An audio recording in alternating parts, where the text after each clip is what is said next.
Reserve goes back quite a number of years before that. And I'll just give you a quick bio of myself. I grew up in Bow, and I still live here in Bow. I'm broadcasting from the lovely Skagit Valley here. So I do, commute to Whidbey Island in non-COVID times.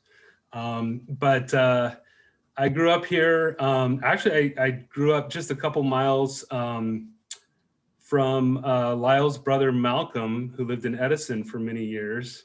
And Malcolm, I credit him with my early carpentry skills during the what we called the Olympics of the Mind. It was a really cool thing that we did in, I think, the 6th grade. And so I still run into Malcolm once in a while, and he's been a great resource for the reserve too, I know. But so anyway, I grew up here. I got my start in government service for the National Park Service in about 1999. I started on the North Cascades National Park Trail Crew, working out of Marble Mount. And, entry-level labor. I worked for a little bit for a cousin of mine who was a trails contractor. And so got into the Park Service that way, and worked a couple years on trails, was loving it. And then in 2001, had an opportunity to help out at Ebey's Landing.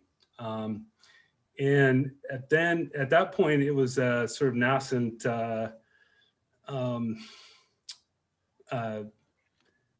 program for the Park Service in terms of commitment of resources, in terms of maintenance personnel. The management sort of was part-time up till that point, and a little bit beyond that, actually. But along with Scott Swenson, who some of you may know, who still works for the Park Service in Ebey's Landing, we started working on projects here. And as you know, in the early 2000s is when the Park Service obtained the properties on which the Ferry House and the Jacob and Sarah Ebey House now sit through the Pratt Estate. And so we started, the money opened up from the Park Service, and we started working on these buildings. And so the preservation of these two buildings really sort of mirrors my career in preservation. I've been doing preservation for 20 years and got my start here at Ebey's Landing. So first, I had some carpentry skills, but I had a big learning curve to get to preservation, the preservation toolkit, so to speak. But I think, I always say that preservation, being a preservation craftsperson is really 80% attitude and personality. I mean, it's all about, having the patience to sometimes, quit working for a minute and think about your next step in the process. And so that's really important in preservation. And I think I was well suited to that type of process. And also it was a great opportunity to work with some great materials. As you know, many of our historic buildings were built out of old growth lumber, which was just the lumber they had at the time, and nowadays, of course, is much more scarce. But we were able to source and still try to source materials from old growth wood throughout the Northwest. So That's one of the joys of preservation as well. So through all these years, I've kind of bounced around a little bit. I went out to Olympic National Park and led the preservation program there for a few years, and worked on some really great backcountry projects, as well as some cool homestead down on the in the Quinault rainforest, and throughout all the years, bounced around quite a bit. Many of you might know Craig Holmquist, who used to be the MPS manager here at Ebey's Landing, and was really instrumental in getting our little crew here at Ebey's Landing and at North Cascades opportunities to travel to other parts of the Northwest to work on preservation projects. It's kind of a niche industry, and a lot of government units, whether they be Forest Service, BLM, don't have that type of personnel available to them. So we got farmed out. I'm trying to think, now his name just slipped my mind, but the MPS regional used to be on the trust board. He was instrumental in getting us out and about too, as far as Idaho, Oregon, working on some really cool projects. So the scope of projects I've been able to work on has just been amazing. I worked on the oldest building in Idaho, some cool mining structures, a lot of barns, and some really cool stuff. And also in that process, really learned, really studied the Secretary of the Interior standards for the treatment of historic properties. And that was really instrumental, not just going out and doing the work, but really, looking at the science behind preservation and really trying to hone my skills. And I think that's helped me in this position, in doing the multiple things that I do here, including design review. As Jordan mentioned, the we have 2 grant programs going now in the reserve, working with contractors and property owners. And but I guess my heart and my experience is really in the nuts and bolts of preservation. I enjoy all aspects of the field, but really feel most comfortable in talking and doing, the on the ground work. So with that, I'm going to start sharing my screen, and I'm going to start. And by the way, this is, I'm not ready for a TED Talk here yet. This is a pretty basic PowerPoint, but I just wanted to give you a little bit of a background, and some of you probably know some of the Secretary standards, but I'm just going to give you a quick outline of those, because it's really important to know, when we're talking terminology, how these terms fit into the different treatments that we do on these important historic buildings. And as you know, the Ferry House and the Ebey House are really the 2 most important MPS buildings in the reserve out of the 400 plus contributing historic buildings here. So in the Central Whidbey Island Historic District. So without further ado here, I will share my screen. And I'll at the end, I'll try to save a little bit of time for questions. I know you'll probably have some, but I will start with this, and it's mostly photos. Can everyone see that? Yep. Yes, I can. All right, great.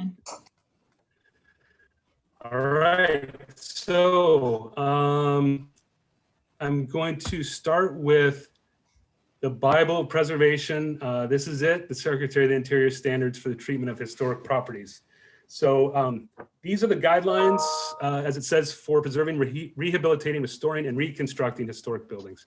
And you can see the website down there if you want to visit that. You know, I know you can probably still get paper copies, but this is a really easy way to access the standards. The NPS website is a fount of information on everything preservation related. As you know, the Park Service is the lead agency in the country for preservation. So I recommend either checking this out online or trying to get a paper copy if that's what you prefer. But this is what we use for when we do any work on a historic building. And I'll just go over those principles. And preservation is really the least, I guess, invasive treatment we can do. As you can see in the italics are mine. These are straight out of the standards, but the italics are mine, just to show you the important points here. Ongoing maintenance and repair of historic materials and features. So this is like the bare bones preservation treatments. It can include quite a bit, actually, of you know, it can include putting on a new roof, which is a big project sometimes, and you know, redoing the foundation in kind. This is what we use quite a bit of on both the Ferry House and the Ebey House. The next one is rehabilitation. And this is what often we encounter with either institutional buildings that their current use has been outdated, so we want to update it to reflect the current use patterns of the property. It's often what people do with their historic homes to you know, add certain features that reflect modern living. We try to be sensitive, and here where it says preserving those portions which convey its historical, cultural, or architectural values. So we're making changes, but they're sensitive changes is basically what that is. And then we have restoration, and this term gets bandied about quite a bit as kind of a catch-all. This and renovation are the two terms that I hear a lot from folks. And but this has really a definite precise meaning in preservation. And what we do here is we remove features that have been added. Say, you know, you have a building that was built in the 1890s and something was added in the 1980s, and we want to remove that feature, restore it to the period in history that we've chosen. And that can also include the reconstruction of missing features. And in the case of the Ferry House, and I'll talk a little bit about this later, the porch being the major portion of that building that was restored at a later date. So, and then the final one is reconstruction. I think this is not very fashionable in the at least from my perspective in the preservation world. It is useful sometimes, and as interpreters, you know that it's a lot easier to interpret a building that's standing in front of you and in front of your visitors, rather than, you know, talking into thin air about what a great structure it was and, oh, it was so beautiful. I mean, it doesn't convey the same sense of you know, history and awe that really we're trying to reach for visitors. And we want to be able to, you know, have something to interpret. And this is often probably the most well-known case around here is at Lewis and Clark down near Astoria, Oregon, where they reconstructed the fort. which obviously being in the early 1800s, the original was long gone. But they have reconstructed that a couple times actually. So it doesn't happen very often, but occasionally it does. So I'll move on here to the Ferry House. And this is a quick synopsis of the work that's been done on the Ferry House so far. And like I said, in the early 2000s, the first two elements that we worked on were the foundation and roof, probably the two most important aspects of the building. And I'll get to some photos. But that was a very interesting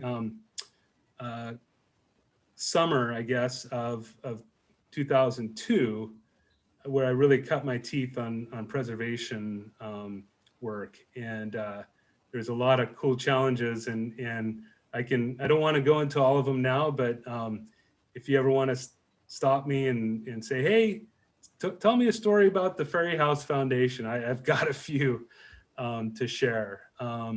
So that was a replacement in kind. We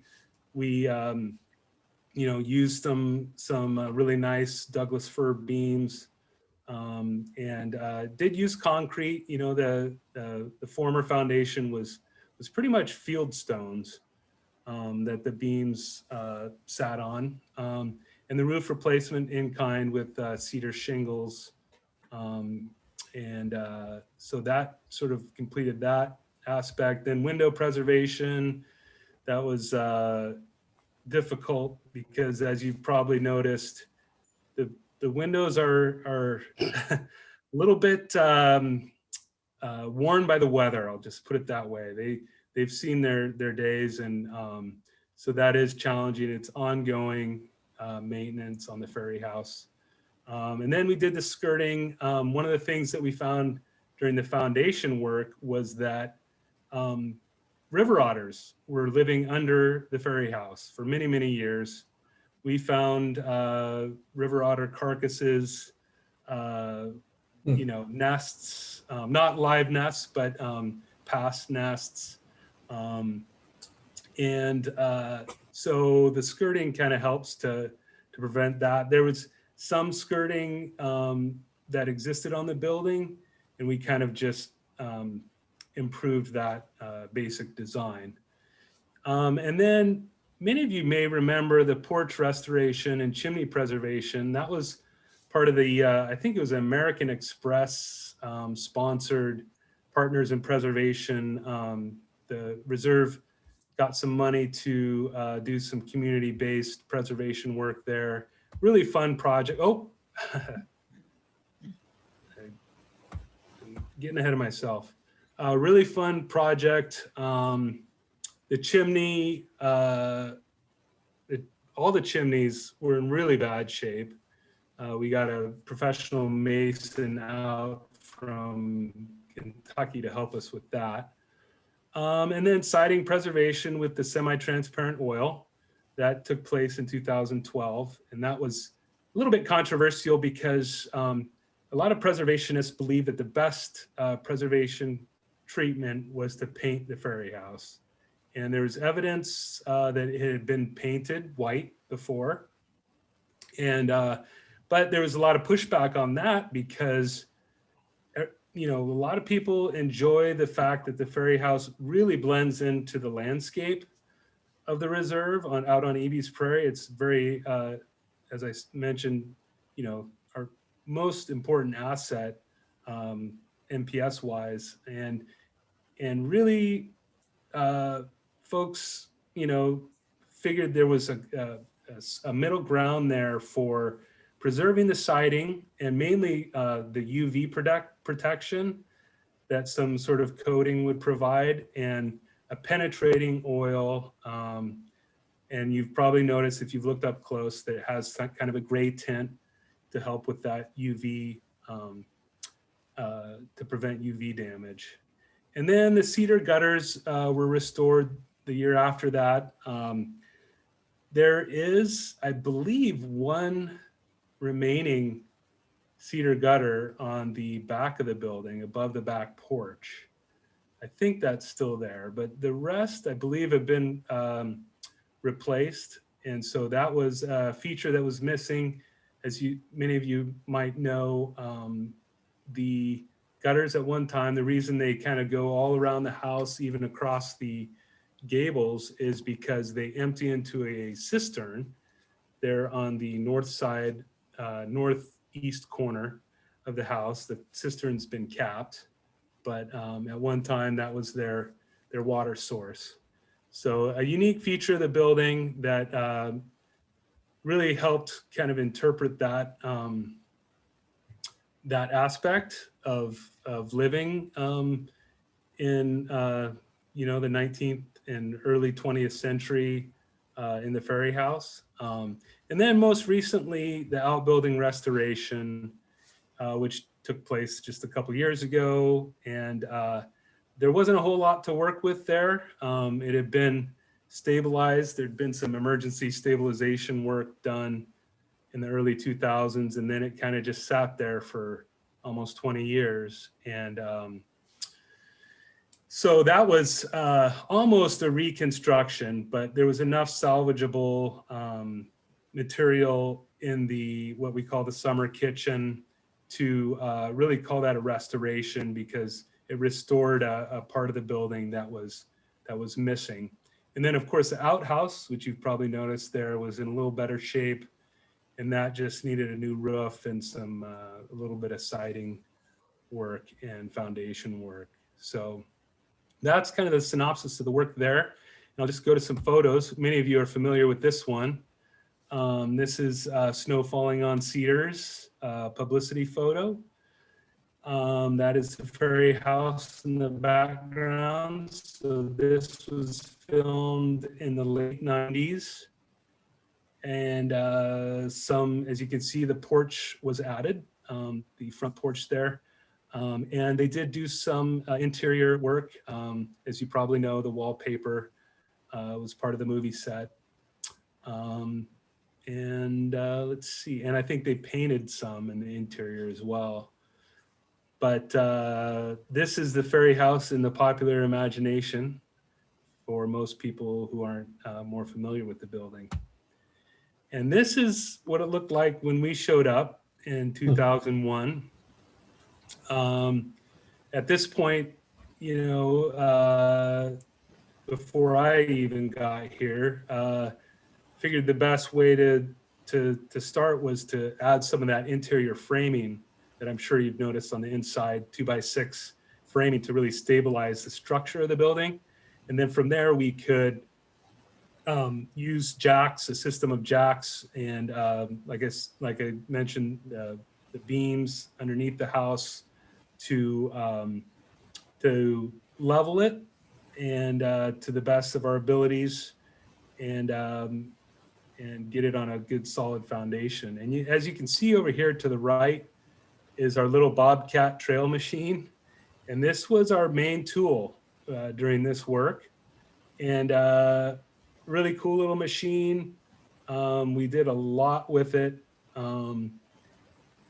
As you probably know, the archaeological resources around the Ferry House are pretty extensive. Had to have a real sensitive touch with the machine, but was able to get all the concrete foundation piers and all the beams under the building just using this one machine. So here we are, just getting going. You can see the beams and these piers with the brackets here. Nothing fancy. This was an engineered design, but it is really as basic as you can get for a foundation. We really wanted to keep things more or less in kind in terms of replacement, but with some minor upgrades. Because we had to get these piers under the house, they weren't poured in place. And so you'll notice an intermediate block kind of between the concrete and the beam.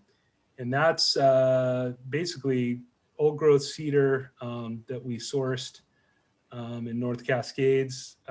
Really, really nice stuff. It'll last a very long time.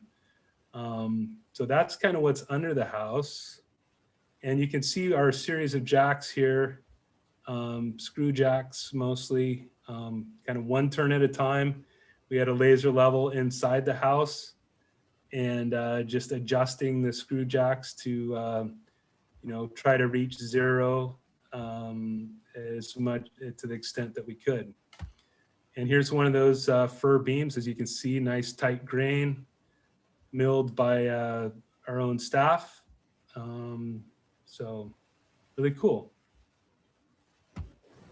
Here's a picture of underneath. You probably haven't seen underneath the Ferry House, but you can see the floor joists, and then our replacement beams here. And I should say the old beams were quite deteriorated by the time we got there. So it was a good thing we were able to get there before there was any irreparable damage.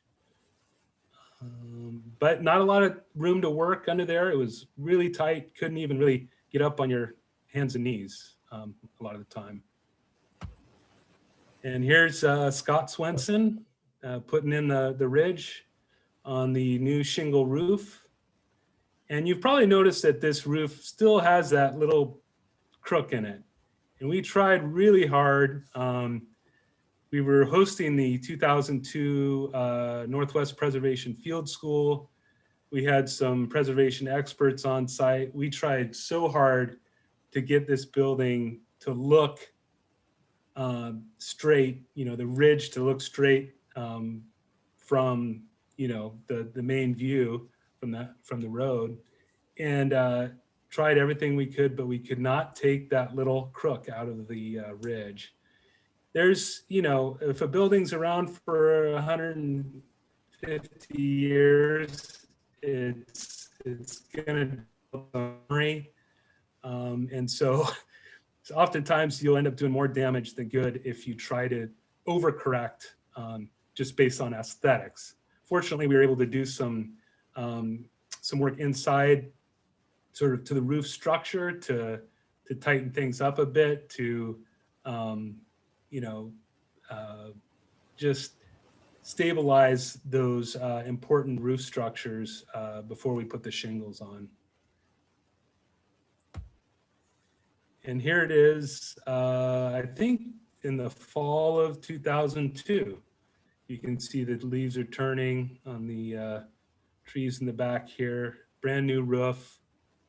We have the windows out for eventual preservation work.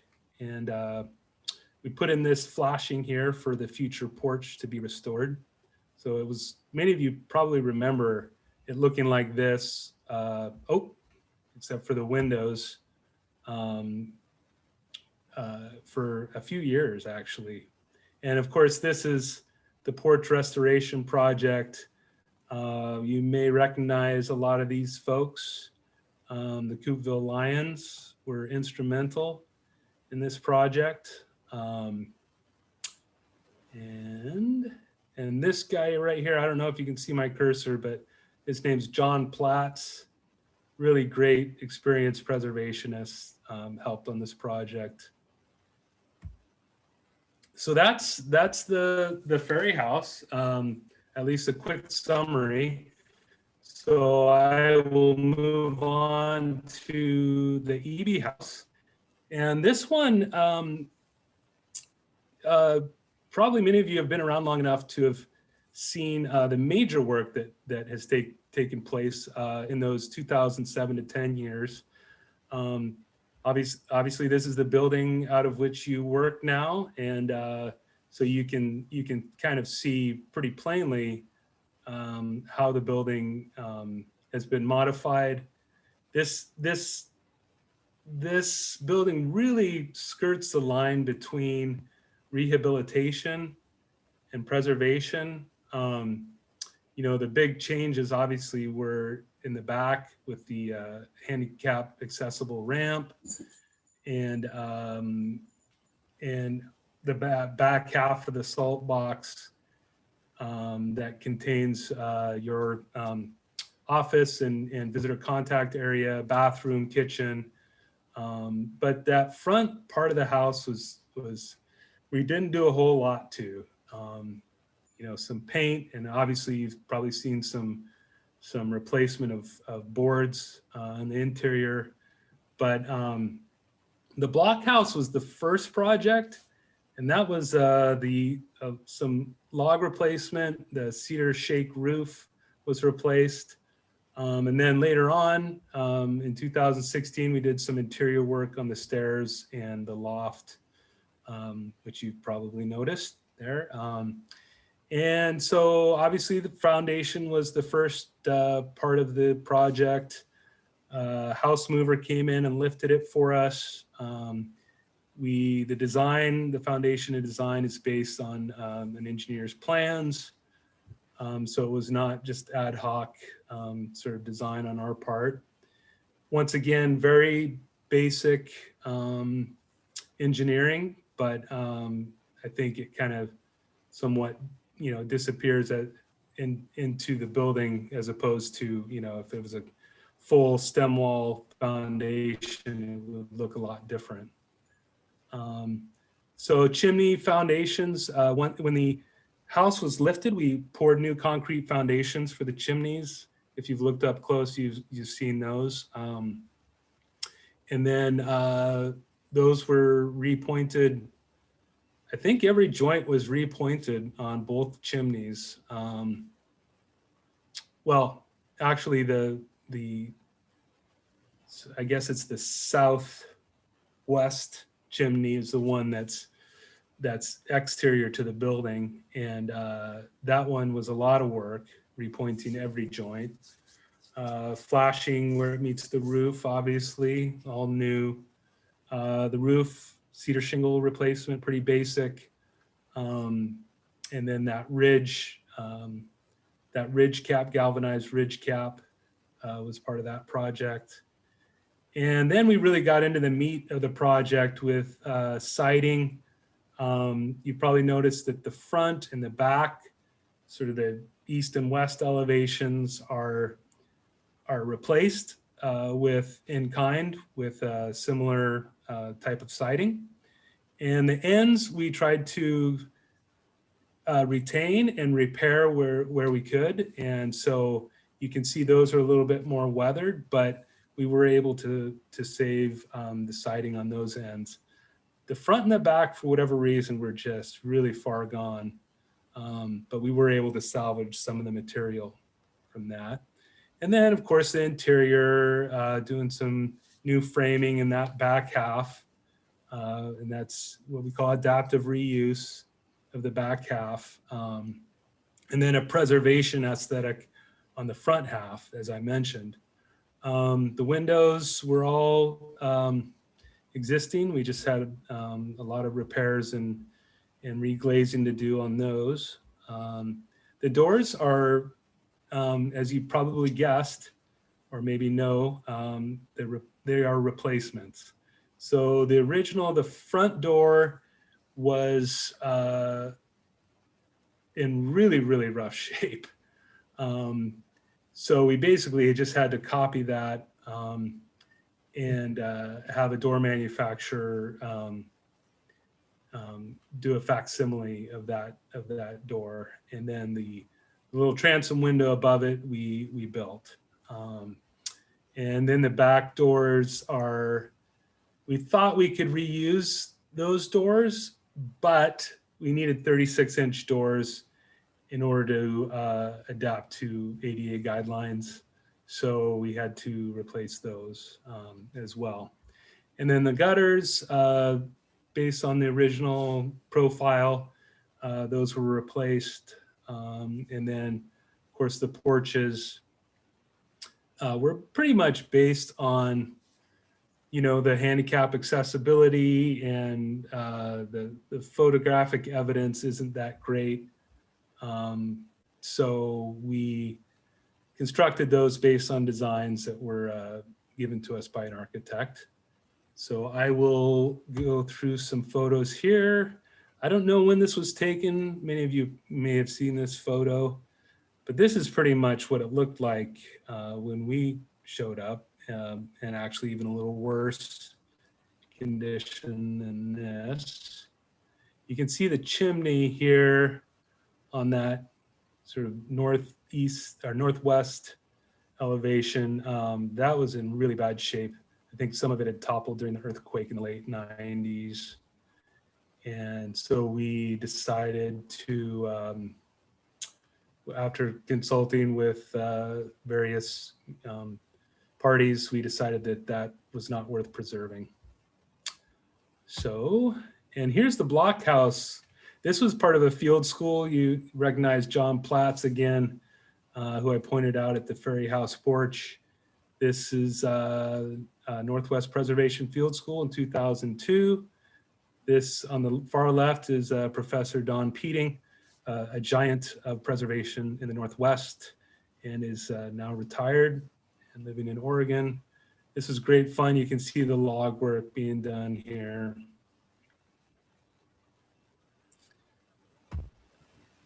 And then some purlins going up on the roof.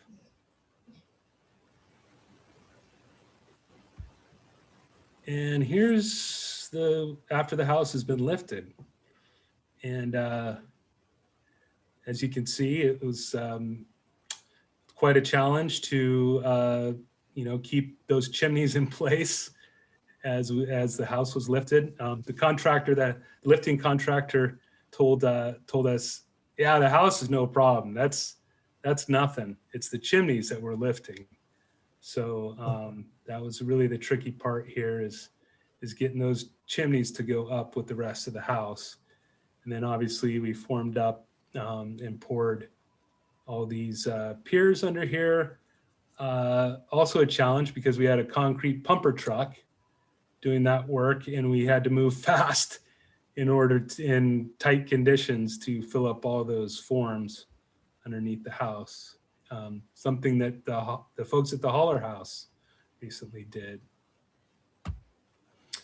And here's a pretty low quality photo of us replacing the siding. You can see the roof has been replaced, looking nice. The chimney's looking nice. Oh, and this is me here on the right, on this ladder to the right, helping put up that siding one piece at a time. So that's all I have for slides. I just wanted to thank all of you from the bottom of my heart, because all this work that we did to preserve these buildings wouldn't really have quite as much meaning if you weren't there to help interpret them, to help have the visitors have a great experience at Ebey's Landing. And I'm just really, especially the Ebey House has been just so much of a joy to see folks enjoying that place. And, looking forward to getting beyond COVID and doing, normal operations there. But really a special place, and had so much fun working on both buildings. So thank you for making it all worthwhile, and I will stop sharing. So hey, Jordan, I pretty much nailed it at almost 45 minutes. Yeah, that was perfect. Jason, thank you so much. I think the layout was so helpful, starting with those terms and then sort of referring back to those as we went along. I know I have a couple questions, but I can open it up to everyone else. Just raise your hand if you do have a question. And okay, I saw Carol's hand first, and then Sandy. I'm curious about the stairway from the first floor to the second floor. It looks like originally that would have gone right from the front door through that closet and was probably altered somewhere along the way to come in through that side room. Do you have any idea how that happened? I assume you're talking about the Ebey House here, Yes, I am. the interior stairway. Yeah. That, I don't, maybe some of the documents that we have allude to that. particular detail. I don't know. I don't remember that ever coming up in discussion. Yeah. Yeah, as far as we know, it's always been in that configuration, but there may be clues that lead elsewhere. We just never really explored that. As you know, the upstairs is a little bit, touchy in terms of its accessibility. We wish visitors could go up there, but it's just really doesn't meet the safety requirements. Sure. But, Okay, thank you. Sandy? I have a bunch of questions, but I'll start with this. You used the terms at the very beginning. And when people come up to the house, they always want to know how much of it is original. Was the house moved to this spot? And so when I have talked about it, I've used the word the house has been rehabilitated. So when you talk about the rehabilitation of the house, does that include like the siding and the shingles and the doors, that kind of stuff? And thank you for bringing that up, because that sort of brings up one of the nuances of preservation, and that is that rarely do projects just fit neatly into one of those categories.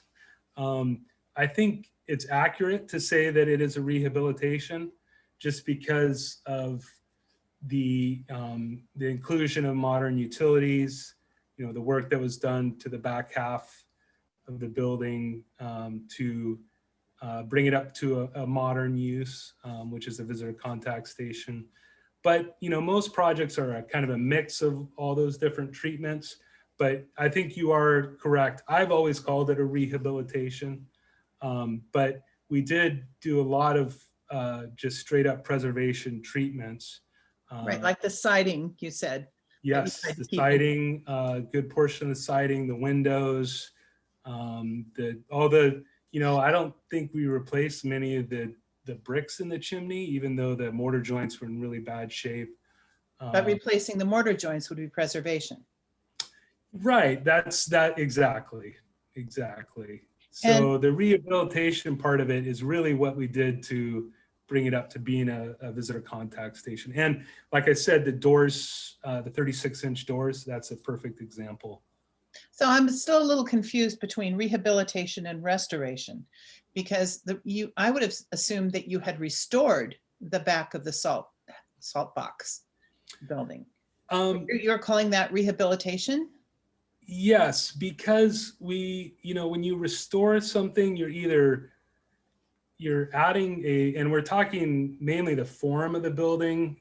So what we do on the interior is separate from, not really separate, but it's when you restore something, it's part of an element, part of the building that's missing, or you're removing that element. And that the salt box style of the building always existed, as far as we know, in that form. And so what we did, on the back there to add the porches, that was part of the rehabilitation. So we didn't really restore anything. My understanding was that it didn't exist anymore, that it was like an open porch in the back when you guys started your work. Is that wrong? It was that is enclosed. incorrect. Yeah, it was all closed in. The interior was very set up to be Some course. EV reported that they'd seen an old cast iron stove in the back portion where the little refrigerator and stuff is. So it was set up to be a kitchen in the back. Yes, that was what exists as the kitchen now, was the kitchen when we showed up. Yep, it was just configured a little differently, but there were some, like I said, set up for very primitive living. There was kind of a funky bathtub back in the corner where your little office area is. Okay, so rehabilitation. Yeah, I think it's useful to just stick with that term, but it is important to note that as far as we know, The house itself has always existed in that location. It was never moved. There is some evidence that the blockhouse was reconstructed. Is there a reason for the pilings being so high under the Jacob Ebey House? People often ask about that. That is a really good question. And the main consideration there was, if you notice, if you go to the back and you look at the grade, it's, and whether this is built up over the years or if it was constructed in this way, but it's really, it's so close to grade, and having to, you know, fit the utilities in and not do as little excavation as possible to protect the archaeological resources. We needed it to be at that level. So it, you know, you look at historic photos and it does, you know, look a little bit elevated, but that's kind of a change over time, and really, you know, plays a little bit into that rehabilitation concept of adapting to a new time. Thank you. Jason, how much change in between the finished floor and the grade outside did you make? Did you raise the building in this process? Well, I can't remember how much, you know, from the point at which the grade at which it existed when we showed up and its current grade, I'm not sure really, but if you notice that, you know, the foundation for the chimneys is kind of is a good measure of that, because those chimneys were sitting on a rubble foundation that was pretty close to grade. And, you know, the building had kind of really, you know, I don't want to say sunk into its spot there, but, you know, we thought it was wise, like I said, considering all the factors that I just mentioned, that it was wise to bring it up. You know, it also creates a good airflow underneath the building to preserve those wooden elements. Another question, Jason, the walls of the lean-to in the back, are they the plank framing like the two-story portion, or is it a stick frame or something different? It's kind of, I wish I had a photo so I could illustrate this, but it was kind of a hybrid in terms of, it had some stud, if I remember right, the studs were sort of, instead of being, you know, perpendicular to the exterior wall, they kind of ran parallel with the exterior wall, kind of like these, almost like just nailers. But they were, and I'm not sure if those had been added over the years or if that had been, it had been constructed that way. But, you know, I assume that at one time it was all plank frame, like you mentioned, but at some point somebody could have added some extra support there. So. And finally, another source, and Rich, she's your neighbor. I've been a couple of times in the house when this apparently young lady walks by, and it turns out she lived there. It's Claire Picard, and she tells lots of stories, and but she could be a source of, I assume you guys have talked to her, of what the place was like when she lived there in the 1960s and 70s. Yeah, definitely. Actually, she did, both her and Ken stopped by at different times during the project to tell stories, make comments, add to the, you know, the historic record. In fact, I talked to her a couple months ago, and she still had stories that I hadn't heard. So there's a lot of stories there. And, but like I said, when we showed up, you know, I think maybe some folks had used it as seasonal housing in the early 80s. Is that your understanding, but the by the time Ken and Claire vacated, you know, between then and when we showed up, a span of, you know, 20, 25 years had gone by with little to no maintenance. Jason, I really enjoyed the presentation. I had not seen some of those photographs before about the restoration and rehabilitation work. And I know there's always competition for space for storyboards out at the house, and the focus seems to be on the family that live there. But if it were ever possible, I think it'd be pretty nice to have, you know, some of those photos displayed in a brief kind of like overview of the work that was done, given the way it was found in the early part of this century. It's pretty amazing, you know, to see it just sinking in. I know you don't use that term, but sinking into the ground, surrounded by tall grass, as to what it is today. Yeah, it's pretty cool. Yeah, I agree. You know, and Jordan, that's totally her department, and I can help her as much as I can. And seeing something like that in the future, I would love to. You know, that's, I don't know about you, but you know, when I go to historic buildings, I mean, that's part of the story is, you know, what brought it to this point where it was preserved and didn't crumble into the landscape.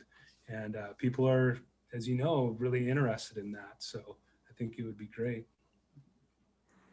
Yeah, along with that, Jason, I had a similar thought, Rich, for sure. I really appreciated that slide that sort of had the timeline and what was done to each piece. And so I definitely want to collaborate with you on that, Jason, to have our own resource out there so we can refresh when we do get questions and different things. And we have a timeline of that. And I think that's a great idea to develop some sort of panel or some sort of information that people can read about, you know, the timeline of the house and the rehabilitation of that.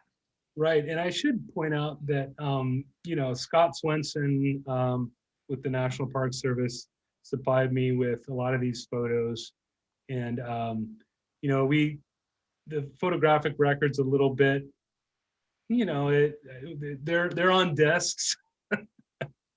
And I think Scott doesn't have the storage space on his computer to have, you know, every one of the photos, but he does have the photo collection from these projects. And also, I mean, they're really the source for the most accurate timeline. The documentation that it's been done over the years, they kind of keep that in their records down at the NPS. So just keep that in mind too, because Yeah. you know, a lot of questions can be answered by Scott, and he can probably dig up quite a few photos too. Okay, great. Judy? Jason, there's an old photograph in the Jacob Ebey House that shows the dormers. What can you say about that? I assume those are taken off as part of a restoration at an earlier part, probably in the 1930s by the Kratz. Yes, that is my understanding. That, and I almost added that photo just for interest, because, and probably most of you have seen it, but that's correct. And you can see it on the inside now, on the interior, when you go upstairs where the paneling has been filled in. And my understanding was that those dormers were added at some point. That wasn't the original configuration, and then the building was restored by taking those out. And I think you're correct in saying that was during the Pratt era, probably the 30s. I would thank you, Jason, for all this information. I have to say though, over the last 2 or 3 years, I've been concerned about the blockhouse. The main house seems to be holding up well, and the new doors and windows are a great addition and all that. But the blockhouse, I don't know what you call the spacing between the logs, chinking or whatever. Yep. Disappearing. I don't know if people are taking it, it's just falling out or what, but I know it's been reported supposedly but I'm just concerned. And one side also, again, whether it's animal or human, trying to take samples of the wood, but the one facing the water, or the side facing away from the house, seems to be deteriorating rapidly. Yeah. Has there been any thought about working on that? Yeah, I mean, you're correct. That is, I mean, the southeast corner that our side is takes the majority of the weather there, and some of those logs are deteriorating for sure. There's some, powder post beetle issues as well, and the only thing I can say is that I do every year on what we call the Pratt structures. So the truss board cottage, the Ferry House, Jacob Ebey House, and the Pratt barn, sheep barn. I monitor those. So every year I put together a little package of condition assessment. And that has been one of my recommendations the past couple of years that I've done that, is to do some full or partial log replacement on some of those, especially on that elevation that you mentioned. The Park Service has its own idiosyncrasies in terms of funding. It comes and it goes, and it comes and goes in different directions, and it's hard to predict.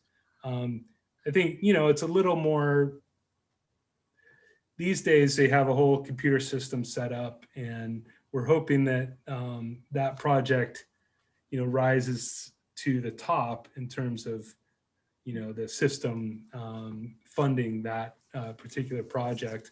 But, the Park Service has lots of different priorities in Ebey's Landing, and hopefully that's like I say, close to the top, but it's hard to say when it'll be funded. But I think it would be another great, as I displayed in some of those photos, some of the most meaningful work that we have done on these buildings has been community-based, either through the Northwest Preservation Field School, which everyone is invited to, or our Ebey's Landing Field School, which has taken a little bit of a vacation the past couple of years, but hope to revive that post-COVID.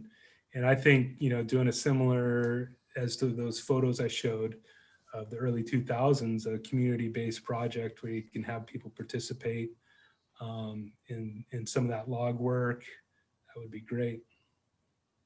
So Jason, how would we actually go about starting that? I mean, what would be the steps to take? Well, since it is owned by the Park Service, really the first step is getting it funded through the Park Service system. And then once it's on the docket and it's funded and some Park Service resources can be devoted to it, then we can, look at a possible field school. I mean, the MPS is really kind of the driver, but, the trust board staff is totally there to support and to, encourage community participation in as much as possible. So, keep your ear out, and if it is funded in the next year or two, we can try to put something together. Okay, thank you. These are great questions. And Jason, thank you for taking the time to answer all of those and explain all of these different things. I definitely think I'm going to do a summary and send that out on Friday as well, just a sheet of terms for us to refresh, and hopefully get that out as a resource at the, I will get it out as a resource this summer for us as well, just so that way we're using the most accurate terms that we can, and really trying to tell the story of the house itself. So I really appreciate this. I did want to mention, and I forgot to say this at the beginning, this session was recorded. So I will be posting that up on YouTube again and releasing that link on Friday for us to go back and refresh. I probably will watch this again before the season starts. And so I hope you guys take advantage of that as well. If you guys do have any questions, Jason has agreed to take those via email. If you have any other thoughts, along the way. So I'll send his email out as well, but we're just so thankful for such a wealth of knowledge right here in the trust board office, and just someone with so much experience right here. So very cool. And thank you so much for speaking with us today, Jason. Yeah, no problem. Thanks for having me. And like I said, I'm always available to answer questions to the best of my ability. And yeah, and good luck with the upcoming season. I know it's still a few months away, but looking forward to seeing how that comes together. And also looking forward to Holly's presentation in March. So. And so just a reminder with those presentations, in 2 weeks we have Rick Castellano is going to be doing a presentation on the First Peoples of Whidbey Island, and then the next one after that will be Holly's on historic barns here in the reserve. So I'm super excited to hear about that, and I really hope you guys enjoy these. All right, if you guys have any questions, feel free to call, email. I'm in the office all day. All right, thanks everyone. Bye.